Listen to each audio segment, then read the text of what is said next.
extrêmement forts dans leur domaine, mais inhumains.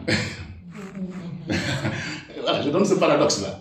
Et quand je leur donnais des cours, c'est des petits cours, hein, parce qu'ils sont plus costauds que moi, ils sont centraliens, vous savez, hein, ponts et chaussées. Mais on parlait de philosophie, d'esthétique, des petites choses. Et ça les grandissait. Vous voyez ces détails, ils en avaient besoin. Et ça, c'est important. Et quand vous dites, quand on va au recrutement, on te pose une question sur quelqu'un, en français on dit le dahu, quelque chose qui n'existe pas. Mais tu dis, oui, tu connais. Oui, tu connais. Et le gars te dit, non, mais il n'existe pas. Mais tu dis. Khoudia et Anan vont rester imperturbables. Hein. Si elles ne savent pas, elles ne savent pas. Moi, je suis comme ça aussi, j'ai beaucoup de savoir. Mais quand je ne sais pas, je ne sais pas. Et je m'agenouille pour apprendre. Quand je dirigeais des centres de loisirs, les enfants disaient à leur papa, notre directeur, le petit noir là, il s'est mis à genoux pour m'écouter.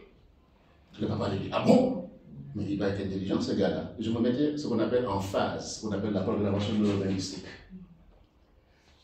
Revenant à l'intelligence artificielle, je lis beaucoup là-dessus. J'ai lu le professeur, moi je suis philosophe, je lis beaucoup le professeur Luc Ferry, qui a beaucoup travaillé sur l'intelligence artificielle et qui a beaucoup dit de très bonnes choses. Vous avez parlé des dérives, vous avez été extrêmement prudent, et je suis aussi très prudent sur l'intelligence artificielle. Ça peut nous apporter beaucoup en Afrique. Et nos Africains, chaque fois que j'ai une information, je balance ça à Anna qui est plus forte que moi dans ce domaine, etc. Parce que je veux qu'elle soit la meilleure, qu'elle soit au courant de tout. Donc, dès que j'ai quelque chose, je lui balance. Et donc, on a vu des jeunes qui sont intervenus dans l'agriculture, avec l'intelligence artificielle, dans la santé, avec l'intelligence artificielle, dans beaucoup de domaines. Oui, l'intelligence artificielle, même si je suis prudent, je l'apprécie. En philosophie, on dit science en conscience n'est que l'une de l'âme, c'est de l'âme. Science en conscience n'est que l'une de l'âme. C'est-à-dire que quand tu fais quelque chose, demande-toi si c'est bon ou pas bon. Ne pense pas seulement à l'effet que ça va produire, mais au retour, au bénéfice. Il a parlé de l'éthique avec une belle définition, etc. Extrêmement belle définition que je vais piquer. L'éthique, c'est ça. Quand j'agis, quel est le retour? Quel est le bénéfice? Pour moi ici, mais aussi pour l'avenir. Par exemple, j'ai fait une conférence, j'ai coaché des cadres sénégalais sur l'art oratoire et le sujet que j'avais abordé, c'était le leader inspirant. Le leader inspirant. Et j'ai cité Bill Gates, tous ces grands leaders, mais j'ai dit que je n'aime pas Elon Musk. Je n'aime pas Elon Musk. C'est un pitbull, certes. Il est persévérant. Il est très persévérant, mais il est insaisissable. On ne le maîtrise pas. C'est un électron libre. D'ailleurs, aujourd'hui, aux États-Unis, les gens sont en train de manifester parce que tout simplement, Trump et Elon Musk sont des dangers pour l'humanité. Elon Musk, je ne l'aime pas. Je le respecte, mais je ne l'aime pas. Parce que c'est un danger.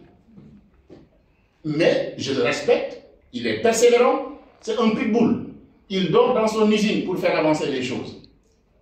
Mais il ne regarde pas le retour. Regardez maintenant, l'Afrique du Sud, il est en train de dire que c'est des racistes. Et pourtant, il est africain du Sud. Donc, il n'a pas de filtre. Un savant qui n'a pas d'éthique, je ne le respecte pas. Un savant qui n'a pas d'éthique, je ne le respecte pas. Je vous ai dit, il m'est arrivé de travailler avec des centraliens qui sont de grosses têtes. Oui, qui me posent des questions, moi qui suis le petit philosophe, parce qu'ils voulaient juste savoir le côté humain. Avec ma science et ma sagacité, quelle humanité je peux apporter. Et c'est ça le savant. Donc, pour ma part, l'Afrique a besoin effectivement de l'intelligence artificielle, mais il faudrait qu'on leur apprenne effectivement l'éthique. S'il n'y a pas d'éthique, j'ai toujours dit, on nous dit que l'avenir est en Afrique, j'ai dit c'est faux, je vous l'ai dit tout à l'heure. En venant, j'ai dit non. Et on me critique, on dit, oh, c'est un petit blanc, il est bounty comme ça, ça m'est égal. Parce qu'on n'aime pas dire la vérité en Afrique. Si nous continuons avec cette mentalité, nous n'arriverons nulle part. Et pourtant, nous avons tout en Afrique. Nous avons tout. Il nous manque la discipline, l'organisation, la discipline. Voir mademoiselle qui est brillante, je la pousse. Mais mademoiselle est brillante, je vais aller voir le marabout. Je l'ai terminé.